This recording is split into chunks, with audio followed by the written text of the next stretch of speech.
Hello, everyone, and welcome. Thanks for joining our conversation today. Thank you for being with us, especially as we're going to be treading on some mama heart emotions, because we're talking about children now and attachment.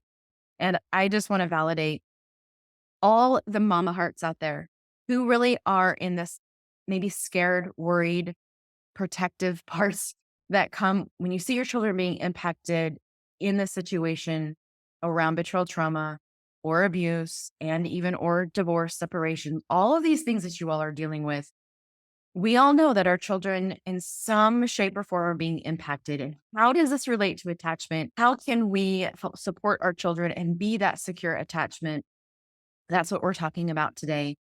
And it really isn't going to be a long one, I don't think, Alana, because at least for me, it boils down to you, not so much your kids. So you might be thinking you're going to get a lot of tips and tools for your kids.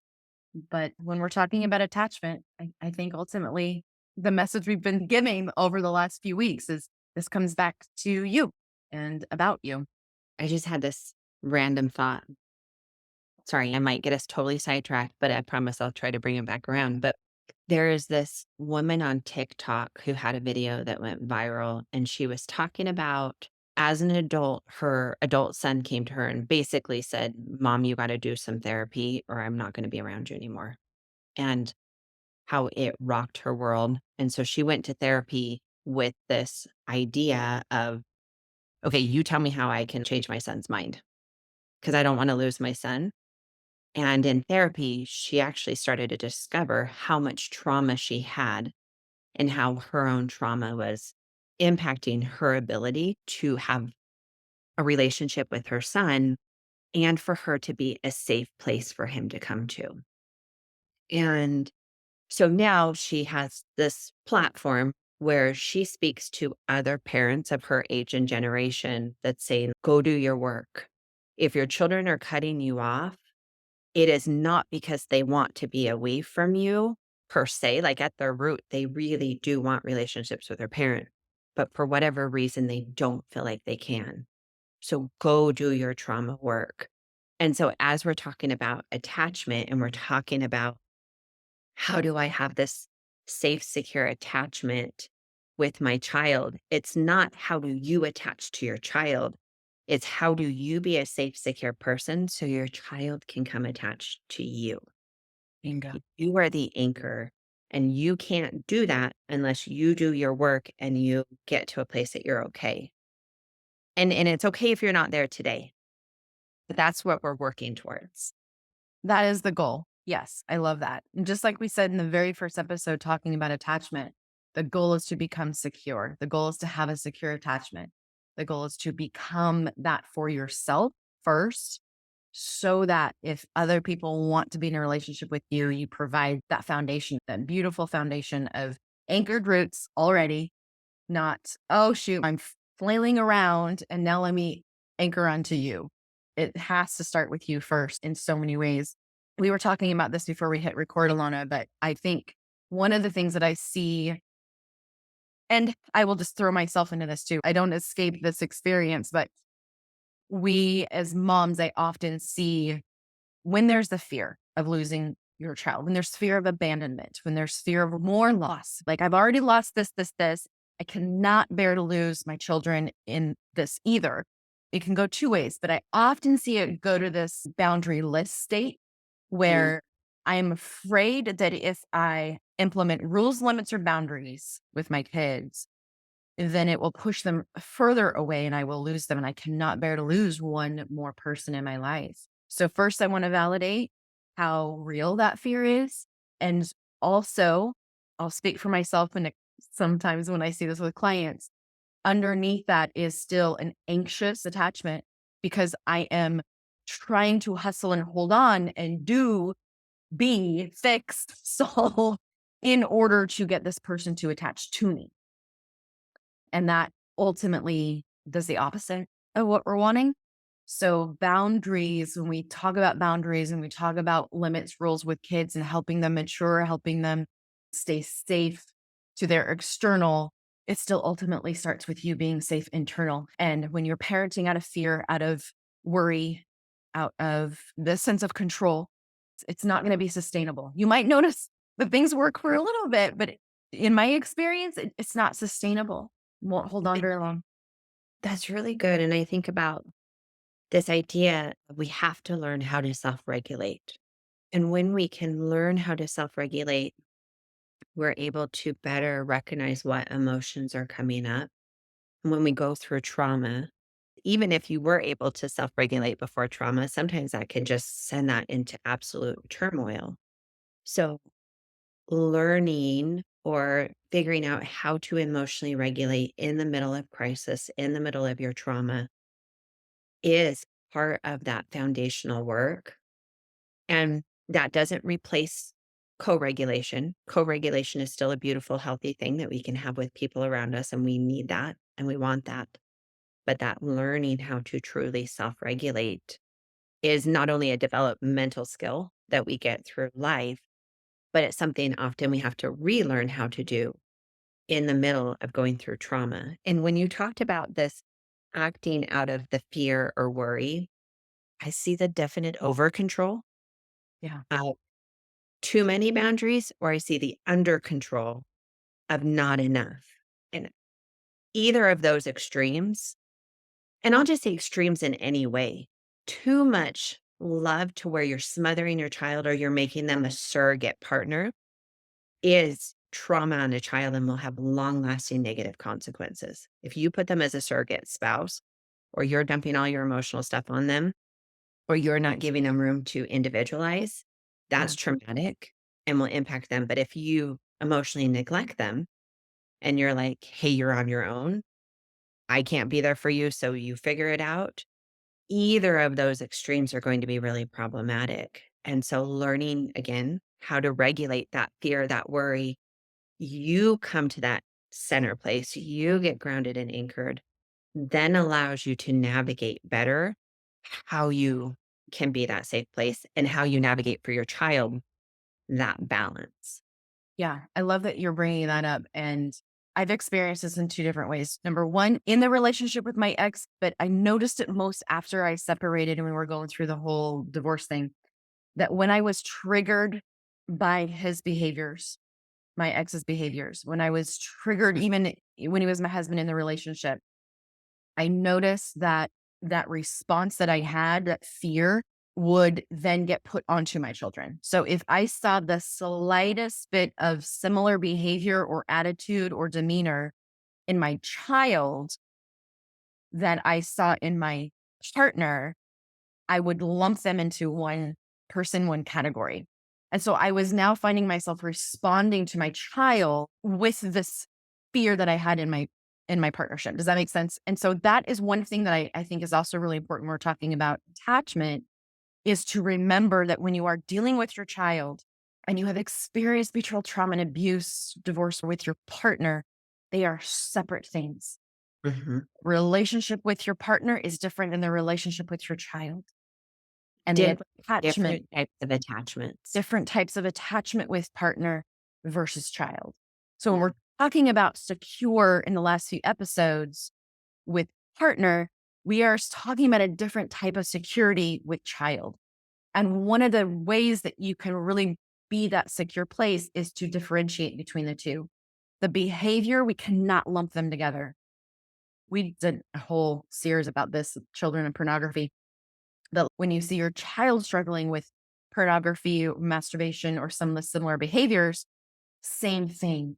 And I know that this is hard. I get it. And we cannot approach it the same, view it the same, or even worry the same. We really do have to show up differently. And again, I just want to validate how hard that is. It's so hard, but so important to understand the difference. Well, it comes back to this idea of with your partner, it's this shared back and forth. We're on an equal plane. But with your child, no matter if your child is 30 and you're 60, or your child is 3 and you're 30, or whatever age you are the parent. Yes. So the parent is the anchor. The parent is the one who stays anchored, stays solid, and creates that safe place for the child to come to and be able to come to and then branch away and go explore the world. Come to, branch away and go explore the world. There's this quote I love. I kept on my wall forever. You'd think I'd remember it. But the essence of it is something along the lines of when your child is in chaos, the greatest gift you can give them is to share your calm instead of joining their chaos. And so when we're going through trauma, that was one thing I actually held on to of kind of carrying me through the hard is I have to do my work and I have to figure this out because I want to be the parent that my children need. And when I initially was going through my trauma, I couldn't be. And so that was motivation to me to get my butt into therapy and to do the workbooks and to show up to group and to journal because I hate to journal. It was such motivation to me to keep putting one foot in front of the other because I had these little people who needed someone to be calm and be an anchor when the rest of the world felt chaotic, even if they didn't know exactly what was going on. Their barometers, they could feel the pressure in the house. And it didn't mean that I put on a show and I pretended, because that wouldn't have felt real, but it allowed me to be authentic, but be a grounded, anchored spot for them that they could bring their heart to. Yeah, I love that. One note I wrote down when you were talking about the too much or too little, those extremes and how we're trying to practice the balance. The balance doesn't mean perfect, and Yes. balance includes repair. So when you get it wrong, balance is acknowledging it, owning it, revisiting it, repairing it, being vulnerable around it. That is balance. So too much, too little, that's not, that's where the perfect, right? I see that too much of like, let me try to be the perfect mom so that I don't lose them, so that they don't abandon me or whatever that fear is. That's where the perfection lies. But this balance is actually owning your imperfection and knowing you will get it wrong and that you are capable of repairing. And we say all the time, the power is in the repair. So I want to give that visual to this balance that we're talking about. The balance isn't right all the time. Luke has been reading this attachment book and he always brings me these nuggets. And he told me this one the other day and he took it back to his group of men. He said, okay, guys, how often do you think that we get it wrong or we send a signal with attachment that is not helpful? How frequently? And he had everyone put a guess in. I mean, it was like 6 months, 1 month. One guy even said like once a week. Maybe a guy said once a day. And he said 17 seconds.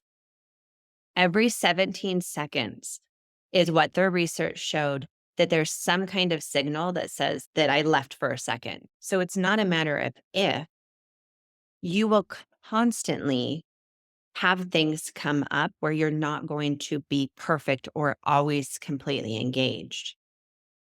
That's not the goal. That's not the purpose. It's that we're trying with consistency. And a parent who knows how to apologize and own their stuff is, I want to say the greatest gift, but there's a lot of things that are great gifts. But seriously, learning how to apologize as a parent tells your child that they get to be real and imperfect and human, and it allows this beautiful bond and connecting for the two of you. It's transparent, it's vulnerable, it breeds empathy because when you put yourself in that vulnerable state of, I got it wrong. Now, when they get it wrong and you say, I get it, they believe you. So that empathy factor's there. And then trust. That's what breeds trust. I just want my kids to trust me. Trust me, I've got your back. Trust me, I'm not trying to hurt you hard to or make your life miserable, right? Trying to teach you.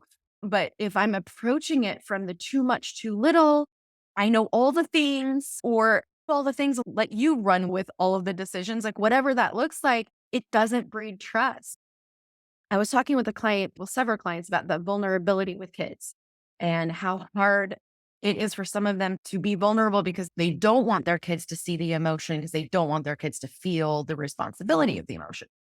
And I think there's also a difference between showing up and saying, this is how I'm feeling, and I got my emotions. I know how to go self regulate. I've said this to my adult children. This is how I'm feeling about your actions. And I have the tools and I'm going to go take care of my feelings. But it's also important for me to show you, to let you know how I'm feeling because I'm not going to be able to hide it. I think there was one incident where I was like, "Hello?" And you even brought that to my attention. Like, your kids know you so well, you're not going to be able to shut this down and hide it. So it's how can I be vulnerable and stay in my control bubble with my emotions? That is the vulnerability we're talking about with children, trying to not let them see your emotion when you're going through the hardest, most traumatic experience in your life. That's not a thing. This isn't, don't show emotion, be secure and stable and like a rock. That's not what we're saying. So that's the balance also that we're talking about. How can you feel with the no? Yep. You're sensing, you're picking up on it. And I've got my feelings. I know how to take care of them. And if you listen to all this and you're like, how the hell do I do what you're talking about? This having a support person, because when we're going through trauma and then we have our safe person that we can go to where we're not going to be judged, we're going to feel safe, we can let our walls down, we can be imperfect with, that becomes a secure place for us to explore this and to explore our weaknesses and our fears. And then as we do that work, they can help us navigate how to take that and then go offer that to our children. So, this, especially individual work here, can be such a gift to you, which then ripples out to everybody else. Yeah. So, this one, it's short and sweet and to the point, but we do have the 4-part, I think we did 4 episodes, mini series on different things of working with kids. You can go see that. I'll also say Jessica Eden's, her specialty is betrayal trauma in families. Go look up some of her work. She has some great videos on that if you want to learn more about this. And then be so gentle with yourself. You're learning, you're growing. The fact that you're sitting here listening, you're trying to figure it out, give yourself that grace and time to learn. You're not ruining your kids by figuring this out. You are on the path and keep going with it.